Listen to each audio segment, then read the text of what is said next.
Bonjour, bienvenue dans la série sur la thermodynamique. Alors, nous allons parler maintenant des grandeurs physiques.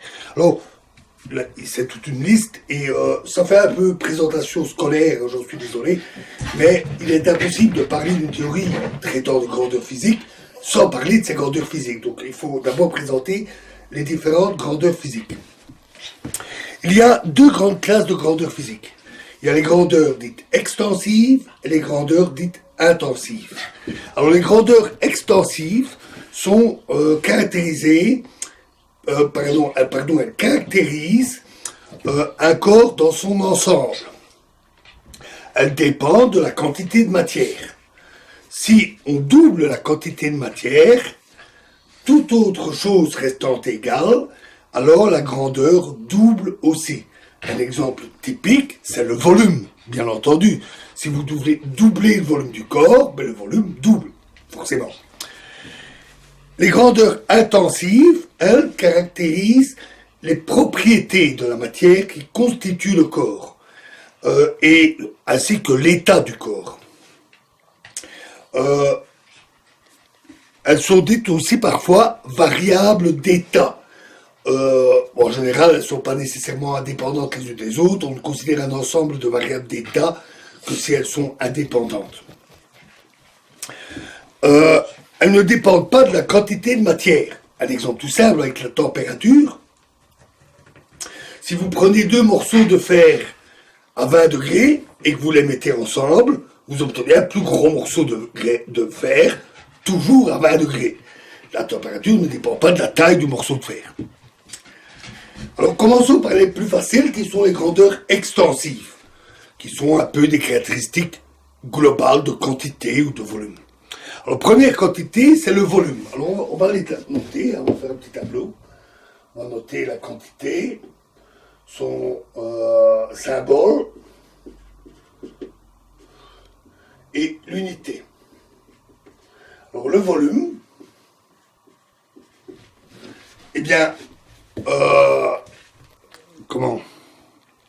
il caractérise évidemment la place qui est occupée par le corps. C'est la grandeur la plus simple, la plus évidente. Elle se note V et se mesure en mètres cubes. Alors, il existe bien d'autres unités, hein. Le centimètre cube, le kilomètre cube, le litre, etc. Mais toutes ces grandeurs sont dérivées, elles sont dérivées du mètre cube, le mètre cube étant l'unité de base, dite unité SI ou du système international. Nous travaillerons toujours avec les unités SI du système international. Ensuite, l'autre, la suivante, la masse. Pas très difficile non plus. Elle caractérise l'inertie d'un corps à la mise en mouvement. Plus un corps est massif et plus il est difficile à pousser. Il est plus facile de pousser une brouette qu'un camion avec les mains. Il ne faut pas confondre avec le poids. Nous reviendrons sur le poids. Ici, ça caractérise vraiment la résistance au changement dans du mouvement. Elle se note M.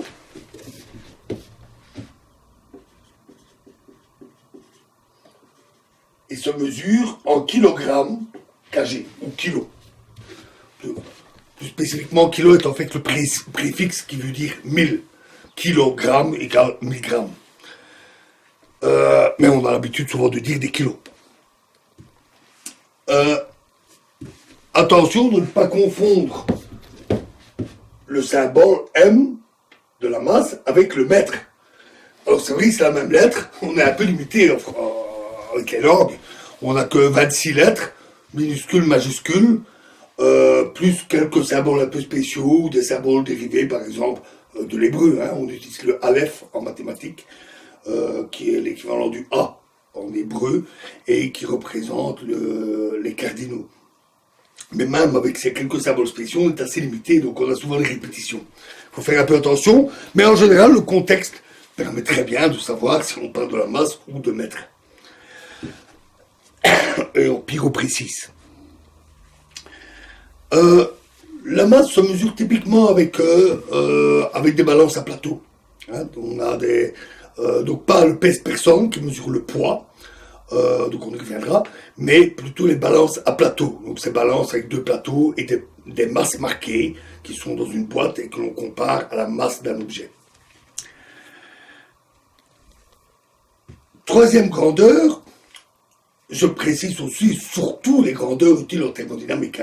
En physique, des grandeurs, il y en a énormément, mais nous allons nous concentrer sur celles qui seront utiles. La troisième grandeur, c'est la quantité de matière. Alors, il ne faut pas la confondre ni avec le volume, ni avec la masse. C'est une troisième notion différente. Il existe différentes sortes de matière, et une même quantité de matière peut avoir un volume et une masse différente.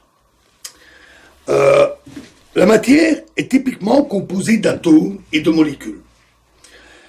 Et alors la quantité de matière, c'est le nombre de ces molécules ou d'atomes. On préfère compter les molécules qui caractérisent la substance. Mais c'est pas très pratique, parce que c'est des nombres énormes, gigantesques. Quelques grammes d'eau, ça représente des dizaines de milliers de milliards de molécules d'eau. On ne manipule pas ça. Alors, on utilise une unité dérivée qui s'appelle le mole, M-O-L-E. L'unité se note M, à nouveau, redondance, ne pas confondre avec la masse ou avec le mètre. On l'écrit rarement tel quel.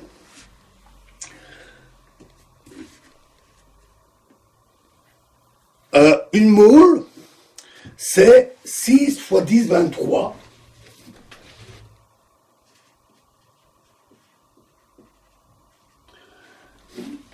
Molécules ou atomes. C'est-à-dire 6 suivi de 23 zéros. Ou encore 600 000 milliards de molécules. Cette constante s'appelle constante d'Avogadro. Elle se note Na. C'est le nombre d'Avogadro. Et la quantité se note M. Donc, une mole, c'est 600 000 milliards de molécules. Étant donné les quantités à l'échelle macroscopique, le mole est une unité très pratique. Une poignée de matière quelconque, une poignée de sel, une poignée de sucre, contient quelques moles de matière. Donc c'est une unité plus facile. Curieusement, la notion de mole, contrairement à la présentation que je viens d'en faire, est apparue bien avant la confirmation de l'existence des atomes. Alors pourquoi? En fait, une molécule, c'est un nombre bien défini d'atomes. Ce sont des atomes attachés ensemble et qui forment un ensemble appelé molécule. Et les réactions chimiques conservent les atomes. Les réactions chimiques sont simplement des remaniements où des atomes se détachent et se lient ensemble et des molécules se transformant en d'autres molécules par remaniement de ce jeu de Lego que sont les atomes qui s'attachent ensemble. Et donc, les réactions chimiques se font dans des proportions, en quantité de matière, bien définies. L'atome, c'est la plus petite quantité de matière. Sa structure interne ne nous intéresse pas ici, mais c'est la plus petite quantité de matière ayant les propriétés de cette matière. On a ainsi des atomes d'oxygène, d'hydrogène, de carbone, etc. On les note respectivement C, H, O, carbone, hydrogène, oxygène, il y en a bien d'autres, azote, etc. Tous les atomes se retrouvent dans un tableau que tous les étudiants connaissent, qui est le tableau périodique des éléments, qui est affiché dans presque toutes les classes. En tout cas, les classes de chimie en secondaire. Les atomes, pour les chimistes, s'appelle les éléments chimiques, qui est la traduction d'une substance qui ne peut pas se décomposer. On ne peut pas décomposer la substance en d'autres substances plus simples. L'air que nous respirons est en réalité composé de molécules. Ce sont des assemblages composés de O2, c'est-à-dire des molécules composées de 2 atomes d'oxygène attachés ensemble, ainsi que de N2, c'est-à-dire des molécules d'azote. Il y a aussi un peu de traces de vapeur d'eau, de gaz carbonique et de gaz rares comme l'argon, le krypton. Les chimistes très tôt ont remarqué, de même, l'eau n'est pas un élément. Il peut se décomposer. Le premier à l'avoir noté, et il a fallu qu'il se fasse entendre de l'Académie royale des sciences à l'époque, car c'était presque une hérésie. Depuis l'Antiquité, on parlait des éléments. L'eau, l'air, le feu, parfois l'éther, datant de l'Antiquité. Et donc, dire l'eau n'est pas un élément, c'était surprenant. Mais c'est Lavoisier qui a montré que l'eau pouvait se décomposer. Donc il a fait passer de l'eau dans un tube en fer, en fait un affût de fusil, chauffé au rouge. La vapeur d'eau rentrant dedans se décomposait en hydrogène et oxygène qui récupéraient séparément. Et il a montré qu'en combinant les 2 gaz et en les brûlant, donc en mettant une petite flamme, ça brûlait et ça redonnait de l'eau. Et la même quantité d'eau qu'il y avait au départ. Donc Lavoisier a montré, et il a aussi analysé ces 2 gaz, et montré que c'était l'hydrogène et l'oxygène, que portaient d'autres noms à l'époque. L'hydrogène, je ne sais plus, l'oxygène c'était air vital. Et il a aussi noté, et donc l'eau est en fait une molécule qui peut se décomposer en H2 plus O2. Plus exactement, c'est H2O, 2 molécules d'hydrogène attachées à une molécule d'oxygène, et en prenant 2 molécules d'eau, elles se décomposent en 2 molécules d'hydrogène et 1 molécule d'oxygène. Et la réaction inverse est possible. C'est la combustion de l'hydrogène qui donne de l'eau. Les chimistes ont tout de suite remarqué qu'il y avait des proportions. La même quantité d'eau donne la même quantité d'hydrogène et d'oxygène, et ces quantités d'hydrogène et d'oxygène dans cette réaction sont toujours proportionnelles. Il y a 2 fois plus de volume d'hydrogène que de volume d'oxygène. Toujours. Dans cette réaction-là. Si on double la quantité d'eau, on double aussi les quantités d'hydrogène et d'oxygène. Et donc, ils ont inventé une notion, le mole. Ils ont attribué cette quantité, on va voir tout de suite, à une quantité de matière, et ils se sont servis de ça pour quantifier les quantités intervenant dans les réactions chimiques. Et ce n'est que plus tard que l'on a compris que c'était le reflet d'une structure atomique. Le premier, évidemment, les conceptions atomiques remontent aux anciens Grecs avec Démocrite, mais au sens moderne, le premier à l'avoir compris, c'est Dalton. Avec quelques erreurs, parce que les connaissances en chimie n'étaient pas encore très complètes à l'époque, il a quand même pu dresser un tableau de la structure atomique et des molécules. Et ça s'est perfectionné. Au début, c'était une hypothèse. Je l'avais dit, elle n'a pas toujours bien accepté au départ. Jusqu'à Einstein, qui a, avec le mouvement brownien, je ne vais pas insister sur cette expérience, ce résultat, mais il a pu donner, on va dire, la dernière confirmation à l'époque de l'existence des atomes. Jusqu'à là, les derniers réfractaires ont dit, ah ben oui, la matière est composée d'atomes et de molécules. Et plus tard, et même maintenant, on arrive à les observer avec des microscopes à force atomique. Alors la convention, c'est que 1 mole, c'est 12 grammes de carbone.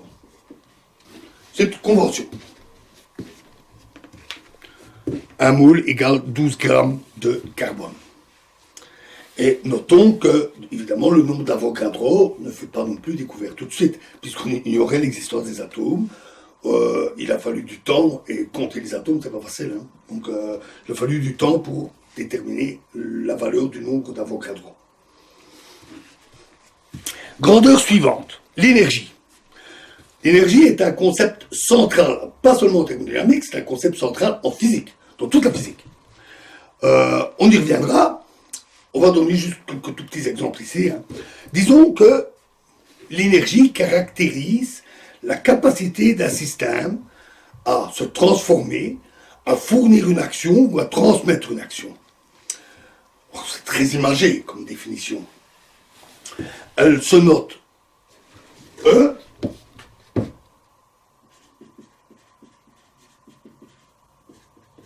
et se mesure en joules. C'est l'unité internationale. Le joule. Alors, on distingue quelques grandes catégories. Il y a d'abord ce qu'on appelle l'énergie interne. C'est l'énergie totale qui est contenue dans un corps. Un bloc de béton, par exemple, a une certaine quantité d'énergie interne. Elle est due au mouvement de toutes les molécules qui composent ce bloc de béton, mais aussi aux liaisons entre ces molécules qui ont tendance à s'attacher les unes aux autres. Elle se note U, se mesure en joules. Autre énergie importante, c'est la chaleur. C'est vraiment important pour nous ici. La chaleur est aussi appelée énergie thermique. Alors, elle se note, elle se mesurait anciennement en calories. Elle se note Q et se notait en calories, mais cette unité est obsolète. On emploie les joules. On retrouve parfois ces unités encore maintenant dans des tableaux donnant l'énergie contenue dans les aliments. Les noix contenant plus de calories qu'un morceau de banane ou qu'un morceau de viande. Mais en réalité, l'unité internationale standardisée, c'est le joule. Ensuite, il y a le travail. On l'appelle parfois énergie noble. C'est l'énergie qui est fournie par des actions mécaniques, le mouvement, des chocs, ou d'autres formes. Énergie électrique, énergie nucléaire, etc. Elle se note W, se note aussi en joules, bien sûr, donc ici c'est énergie interne, chaleur, travail.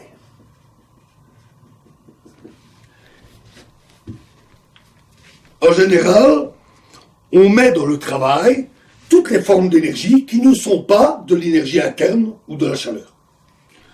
Donc c'est simple, c'est tout le reste.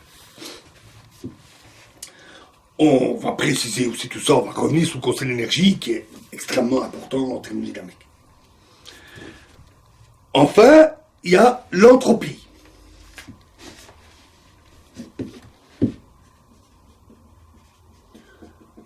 Concept central, cette fois de la thermodynamique elle-même. Très important. Donc on y reviendra abondamment. On ne va pas s'amuser à définir en détail ici, on y reviendra. Disons que intuitivement, on lit souvent que l'entropie caractérise le désordre. C'est un peu le cas. Un verre cassé a plus d'entropie qu'un verre intact. Et un verre cassé, c'est des débris mis n'importe comment, c'est du désordre. Mais ça peut parfois être trompeur. Il serait plus juste de dire que l'entropie caractérise l'évolution irréversible des phénomènes. Le verre non cassé qui se casse. Nous avions parlé de ça, le mélange de l'eau chaude et de l'eau froide. Ces évolutions irréversibles sont caractérisées par une grandeur, l'entropie, qui caractérise spécifiquement cette irréversibilité. Et c'est comme ça qu'elle a été définie au départ, et construite et quantifiée dès le départ.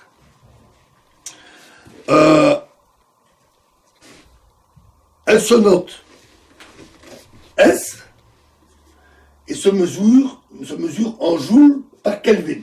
Alors ça, c'est une unité de température, nous y reviendrons, ça fait partie des grandeurs que nous devons voir. Voilà, et nous continuerons dans la prochaine vidéo. Je vous remercie.